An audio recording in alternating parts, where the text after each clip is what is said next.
धागों में बुनी तकदीर। कभी किसी दूर रहस्यमय सरसब्ज घाटियों और नीले पहाड़ों की गोद में बसे एक भव्य राज्य में याकूब नाम का एक नेक दिल आदमी रहा करता था। उसकी दो बेटियां थीं। बड़ी का नाम नूरिया और छोटी का नाम जर्रिन।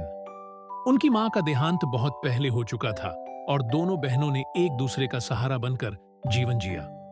नूरिया के सुनहरे बाल सूरज की किरणों में चमकते थे और उसकी आंखें घने जंगलों की तरह हरी थीं।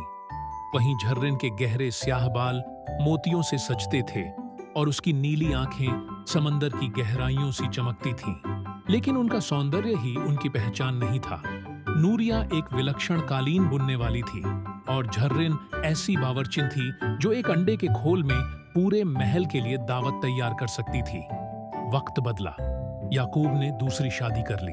उसकी नई पत्नी मलिका जहरा उन बहनों से बेहद नफरत करती थी। वह अपने मीठे मगर जहरीले शब्दों से याकूब के दिल में शक और बोझ का बीज बोती रही। आखिरकार वह उस पर इतना हावी हो गई कि याकूब ने एक खौफनाक फैसला कर लिया।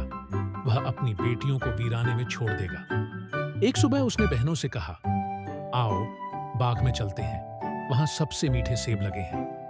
खुश होकर दोनों बहनों ने अपने सबसे सुंदर रेशमी कपड़े पहने। नूरिया ने गहरा लाल लिबास पहना जिस पर जादुई कढ़ाई थी और झर्रिन ने नीला पोशाक जो छोटे मोतियों से सजा था। जैसे ही वे जंगल में दाखिल हुए, उनकी हंसी पेड़ों में गूंजती रही। मगर नूरिया और झर्रिन को यह नहीं पता था कि उनका पिता पहले से एक गहरा गड्ढा खोद चुका है जिसे हल्के कपड़े से ढका गया था। सबसे मीठा सेब यहां है, उसने कहा। बहनों ने आंखें बंद कर भरोसा किया और अगले ही पल जमीन उनके पैरों तले से खिसक गई। अंधेरे में गिरती हुई बहनें जब होश में आईं तो ऊपर अपने पिता को देखा जिसकी आंखों में अफसोस था। लेकिन उसने मुंह मोड़ लिया और चला गया। गड्ढा बहुत गहरा था। झर्रिन ने मिट्टी हटाने की कोशिश की लेकिन कुछ भी नहीं निकला।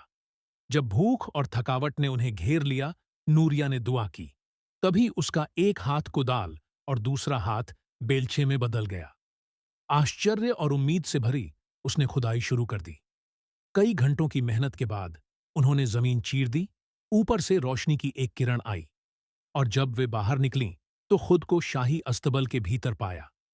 वहां घोड़ों की खुशबू, ताजी घास और सोने के बादाम रखे थे। भूख के मारे झर्रिन ने कुछ बादाम और किशमिश ली और अपनी बहन के साथ बांट ली। रातों रात वे थोड़ा थोड़ा खाती रहीं, मगर जल्दी ही निगरान को शक हुआ। एक रात वह छिपकर बैठा और झर्रिन को देख लिया। जब उसने चारा उठाया तो निगाहबान ने उसकी कलाई थाम ली और पहरेदारों को बुला लिया। उन्हें घसीट कर महल लाया गया जहां नवयुवक बादशाह इल्तमिश सिंहासन पर बैठा था। उसकी तेज नजरें जब नूरिया पर पड़ीं तो एक पल के लिए नरम पड़ गईं। तुम कौन हो? मेरे अस्तबल का चारा क्यों चुराया? उसने गूंजती आवाज में पूछा।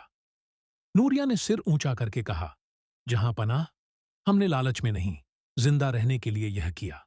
अगर आप हमें एक मौका दें तो हम अपनी कीमत साबित कर सकते हैं। बादशाह हैरान था। उसने पूछा, क्या कर सकती हो तुम दोनों? झर्रिन बोली, मैं एक अंडे के खोल में पूरी दावत पेश कर सकती हूं। नूरिया ने कहा, मैं एक ऐसा कालीन बुनूंगी जो आपकी पूरी सल्तनत को ढांप सके। बादशाह ने आजमाइश की इजाजत दी। नूरिया को महल का सबसे उम्दा करघा दिया गया। उसकी सुनहरी उंगलियां चलती गईं और जल्द ही एक जादुई कालीन तैयार हुआ जिसमें पहाड़, झरने और सितारों की झलक थी। उधर झर्रिन ने एक अंडे का छिलका तोड़ा और उसकी उंगलियों की हरकत से शाही दावत तैयार हुई।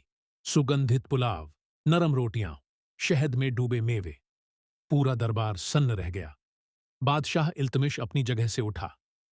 तुम सिर्फ चोर नहीं हो, उसने कहा। उसकी निगाहें नूरिया पर जमी थीं, जिसकी थकी आंखों में अब भी गर्व था। उसने नूरिया से निकाह का प्रस्ताव रखा। झर्रिन को शाही बावर्चिन बनाया गया।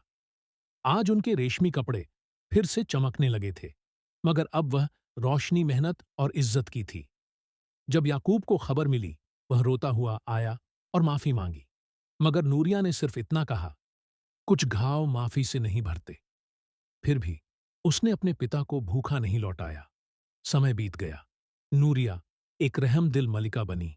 जिसकी हर सुबह किसी जरूरतमंद की मदद से शुरू होती थी। उसके सुनहरे बाल अब झरीनाओं से जड़े थे और जर्रिन अपने नीले शाही लिबास में हर रोज ऐसे पकवान बनाती जिनकी खुशबू सल्तनत के कोने कोने तक जाती।